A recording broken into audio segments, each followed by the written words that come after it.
السلام علیکم ورحمۃ اللہ وبرکاتہ۔ اس وقت تقریباً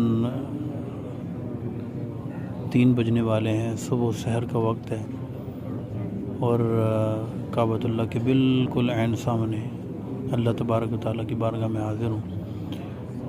بے شمار لوگوں نے دعا کے لیے کہا ہے، میں اللہ تبارک و تعالیٰ کی بارگاہ میں دعا کرتا ہوں کہ اللہ تبارک و تعالیٰ تمام امت مسلمہ کی بخشش و مغفرت فرمائے، بیماروں کو شفا عطا فرما۔ یا اللہ، یہ وہ مقام ہے جہاں پر دعائیں قبول ہوتی ہیں۔ یا اللہ، سوشل میڈیا کے ذریعے، میسیجز کے ذریعے، کالز کے ذریعے بے شمار لوگوں نے دعا کے واسطے کہا ہے۔ یا اللہ، تمام مسلمانوں کی تمام نیک جائز دلی مرادیں پوری فرما، بیماروں کو شفا عطا فرما، پریشان حالوں کی پریشانیاں دور فرما۔ جو لوگ بچیوں کے رشتوں کی وجہ سے پریشان ہیں، نیک صالح رشتے عطا فرما، بچیوں کے نصیب اچھے فرما۔ یا اللہ، ہمارے وطن عزیز پاکستان کی خیر فرما۔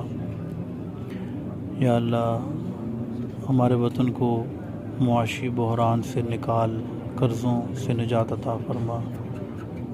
یا اللہ، ہماری مدد فرما۔ تمام لوگ جو بھی مجھے دعاؤں کے لیے کہتے رہے ہیں، یا اللہ سب کی مشکلیں آسان فرما، سب کی جائز دعائیں اور التجائیں اپنی بارگاہ میں قبول و منظور فرما۔